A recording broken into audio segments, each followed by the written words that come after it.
Salut tout le monde, bienvenue. Aujourd'hui, je vais vous expliquer ce qu'est un MCP.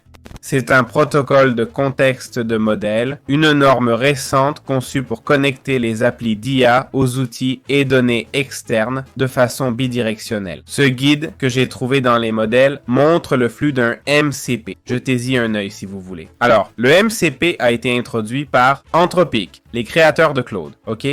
En novembre 2024, donc très récemment. Son but, standardiser la communication entre les modèles de langage, LLM ou agents IA et les applis, services et sources de données externes. En bref, ils offrent une interface universelle pour qu'un agent IA puisse lire données, fichiers, bases de données, etc. Compris? Mais concrètement, qu'est-ce que ça veut dire? Eh bien, au lieu de créer un flux intégrant l'IA pour effectuer une tâche, ou prendre une décision précise ou identifier une erreur, etc. Avec un MCP, on donne accès à un agent IA, ok? À tout notre flux de travail ou plusieurs, pour qu'il prenne ses propres décisions. D'accord? C'est pour ça que c'est si innovant. Bon. Pourquoi un tel protocole est nécessaire? Avant, intégrer un assistant IA avec divers outils exigeait des connecteurs sur mesure pour chaque API, comme je disais. Cela générait ce qu'Anthropic appelait le problème d'intégration NXM pour N applications d'IA et M services.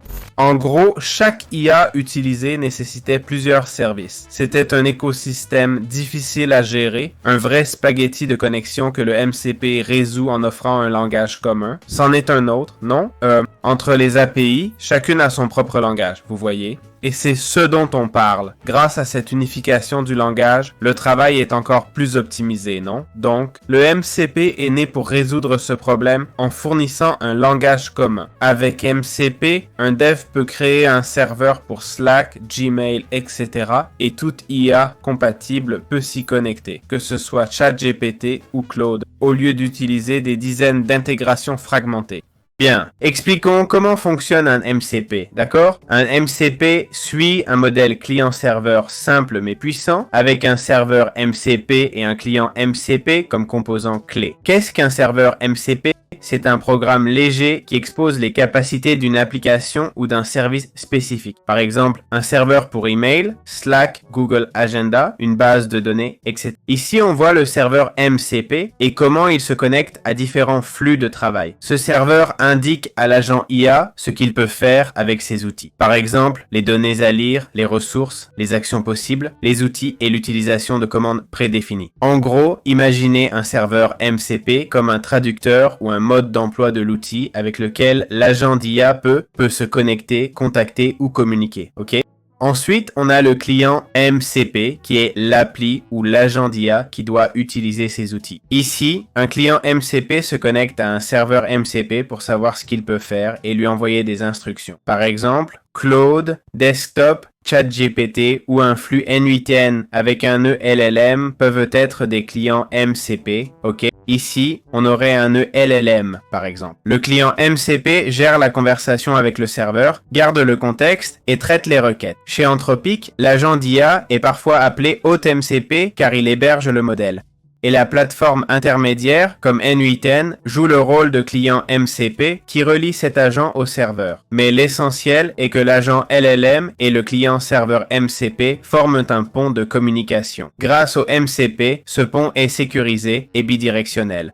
L'agent consulte d'abord le serveur sur les outils disponibles, recevant des schémas pour apprendre à les utiliser automatiquement. Je vais vous donner un exemple pour mieux visualiser. Ça vous aidera peut-être, d'accord? Car je comprends que c'est un peu compliqué. Par exemple, le MCP est au monde numérique ce que l'USB-C, que je vous montre ici, est aux appareils physiques. Avant l'USB-C, chaque appareil avait son port et câble. Un portable impliquait jongler avec divers ports incompatibles. L'USB-C a permis de tout connecter avec un seul port standardisé et le même câble. MCP vise à être ce connecteur universel pour les agents d'IA. Au lieu d'apprendre un langage par cas, l'agent utilisera un protocole unique pour se brancher à tout outil externe. Enfin, il faut souligner que MCP est une norme ouverte et collaborative. Depuis son lancement, l'industrie, les entreprises et communautés majeures l'ont vite adopté. OpenAI, Google DeepMind et Microsoft ont annoncé le support MCP pour 2025. Il existe même un dépôt ouvert de serveurs MCP prêt à l'emploi pour Slack, GitHub, Git, Google Drive, PostgreSQL, Stripe, etc. En pratique, une base de serveurs MCP est déjà disponible pour plusieurs applis courantes, dont on verra un exemple plus tard. Voilà, c'est comme ça que ça fonctionne en gros. Dans une prochaine vidéo, on verra plus en détail le fonctionnement visuel dans NUTN. Vous trouverez NUTN et mon cours dans la description. À bientôt. Très bien.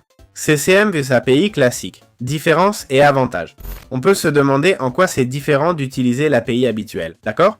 Avant, on pouvait déjà lier l'IA aux services externes via des API ou des intégrations spécifiques. La différence clé est la standardisation et la communication bidirectionnelle du MCP, changeant l'expérience d'intégration pour tous. D'accord? Pour ceux qui sont perdus, on récapitule, ok? L'IA, plutôt, vous accédez à une app et on peut agir individuellement dans chacune d'elles. Que se passe-t-il? Chaque app a ses variables, ses activités, ses actions, etc. Un MCP prend tous ces langages et les unifie, d'accord? Comment les unifie-t-il? En gros, le MCP apprend à une IA comment utiliser un outil. Et une fois compris, l'IA l'utilise seule. Pour faire simple, quoi. Très bien. Standard universel versus interaction sur mesure. Avec les API classiques, chaque service est unique. Imaginons que votre assistant IA doive envoyer mail et messages. Vous devrez coder l'appel API Mail et Outlook séparément, chacun avec ses propres docs et formats. Ajoutez WhatsApp, Slack, Twitter, etc. et le travail explose. Chaque API a ses méthodes, paramètres et erreurs à maîtriser. C'est la tour de Babel des API dont on parle. Le dev devait être polyglotte en API. Le MCP, lui, agit comme un interprète universel. Une fois qu'un service offre un serveur MCP, il parle la même langue que tout autre serveur MCP. L'agent IA n'a pas besoin de code spécifique pour chaque intégration. Il se connecte via MCP et le serveur lui indique ses fonctions. Par exemple, vous pouvez utiliser la fonction d'envoi de messages qui demande un texte et un canal, etc. Cela réduit drastiquement l'effort d'intégration. On apprend MCP une fois et ça sert pour tout, d'accord? 2. Communication bidirectionnelle versus appel unidirectionnel. Dans un appel API REST typique, la communication est à sens unique. Le client envoie une requête et reçoit une réponse, mais l'API ne guide ni ne corrige, elle renvoie juste des données ou confirme, parfois même des erreurs. Donc avec MCP, l'échange est plus riche, ok? En termes d'information. Quand un agent IA se connecte à un serveur MCP, il reçoit d'abord une liste d'outils et ressources avec leur mode d'emploi, comme je l'expliquais, non? On reçoit d'abord un bref aperçu sur l'utilisation des outils à notre disposition. Puis, en se connectant, c'est comme avoir la doc API, mais dans un format que l'IA comprend instantanément. Si l'agent utilise un outil, le serveur MCP peut donner le résultat, mais aussi une erreur standard et un guide de correction. L'agent et le serveur dialoguent en continu pendant la tâche, l'agent pouvant faire plusieurs étapes. Interroger, exécuter, lire, revérifier, etc. Tout ça dans la même session. C'est essentiel pour l'autonomie. Le LLM peut comprendre l'utilisation de l'outil par lui-même. En bref, MCP ajoute une couche d'intelligence à l'intégration. L'API devient un collaborateur actif, collaborateur, actif, guidant le modèle. On constate aussi moins de code et d'erreurs à long terme, d'accord? En gros, MCP ne remplace pas les API, d'accord? Il les utilise toujours, mais indirectement du point de vue de l'utilisateur, d'accord? Révolutionnant ainsi notre façon de les utiliser. On passe d'API séparées à un accès standard pour toute app. Les LLM étendent leurs limites, dépassent leur savoir statique et agissent plus intelligemment. Très bien, MCP dans N8N, son fonctionnement et son utilisation. D'abord, allons dans les modèles, d'accord? Et cherchons MCP ici, d'accord? Comme vous voyez, il y a déjà une section dédiée. J'ai choisi Build Your Own N8N Workflow MCP Server, ok? Cliquez ici, utilisez, copiez, allez ici, CTRL+V, d'accord? Et ça se colle, d'accord? Vous voyez que c'est collé maintenant, et voilà. Allez, revenons en arrière. Très bien. NUTN intègre MCP, permettant d'utiliser des outils externes via MCP et d'exposer vos flux N8N comme outil MCP, ok? Voici, comme vous voyez, le serveur MCP qu'on nous a inclus. Cela se fait via deux nœuds spéciaux, le MCP Server Trigger et le MCP Client Tool, ok? Voilà l'outil MCP Client et le déclencheur MCP Server. C'est un déclencheur, d'accord? Comment le sait-on? Car il a un petit éclair. Ah, regardez, celui-là aussi est un déclencheur. Et puis, il y a l'outil client, d'accord? Voyons si je peux l'ajouter. Ah, voilà, on a le MCP client ici, ok? Ici, c'est le client pour les gens de l'IA. En gros, le server trigger déclenche et le client tool est l'outil MCP, ok? Selon N8N, ces deux nœuds facilitant la communication entre IA et services externes. On va expliquer chacun avec des exemples. MCP Server Trigger agit comme un serveur MCP dans N8N. En l'ajoutant au workflow, on permet aux agents IA externes d'utiliser ce workflow comme outil. En bref, ça transforme les actions de ton flux MCP en nœuds utilisables par un agent externe comme ChatGPT ou autre, ok? Bon, comment on le configure? Eh bien, on ajoute simplement le nœud, on crée un nouveau workflow dans N8N, qu'on pourrait appeler MCP Server, etc. En ajoutant le nœud dans N8N, ça génère automatiquement l'URL unique, un endpoint, ok? C'est ce chemin. Cette URL sera utilisée par les clients MCP pour se connecter. Par exemple, ça peut ressembler à... Ah voilà, c'est ça, pardon.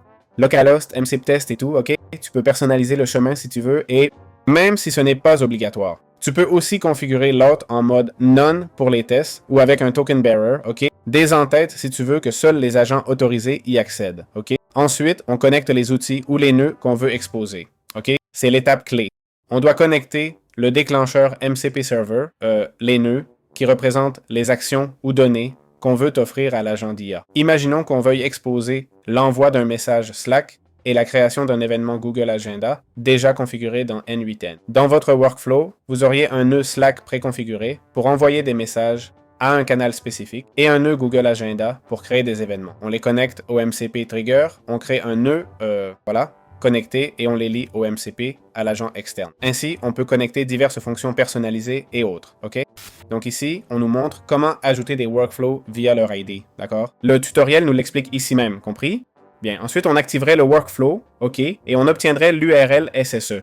Quand tout est prêt, activez le workflow, le nœud MCP, Server Trigger affichera alors l'URL de production, d'accord? Le point de terminaison SSE. C'est le mécanisme que MCP utilise pour maintenir une communication client-serveur continue. En gros, l'URL qui apparaît est l'adresse que vous donnerez à l'agent IA pour se connecter. N8N affiche aussi une URL de test en mode d'écoute d'événements de test. Et enfin, on testerait la connexion et tout ça. Avant d'utiliser un vrai agent, tu peux vérifier toi-même que tout fonctionne bien. Une façon simple est d'utiliser curl depuis le terminal pour faire une requête POST, ok? Une fois ces étapes terminées, ton N8N devient un serveur MCP prêt à l'emploi. Qu'est-ce que ça signifie concrètement? Que tout agent IA externe, Claude, ChatGPT et autres, peut utiliser les outils que tu as exposés. Bon, ici dans l'explication du modèle, il y a d'autres choses comme par exemple pouvoir exécuter depuis un autre espace de travail, être lancé par un autre espace. On peut aussi permettre à l'agent d'exécuter n'importe quel N8N avec n'importe quel espace de travail N8N. Okay? Ici, il nous montre un peu tout et toutes les variables à configurer. Ensuite, on connecterait évidemment l'agent d'intelligence artificielle. Voilà, avec ça, on saurait déjà utiliser plus ou moins un MCP pour N8N.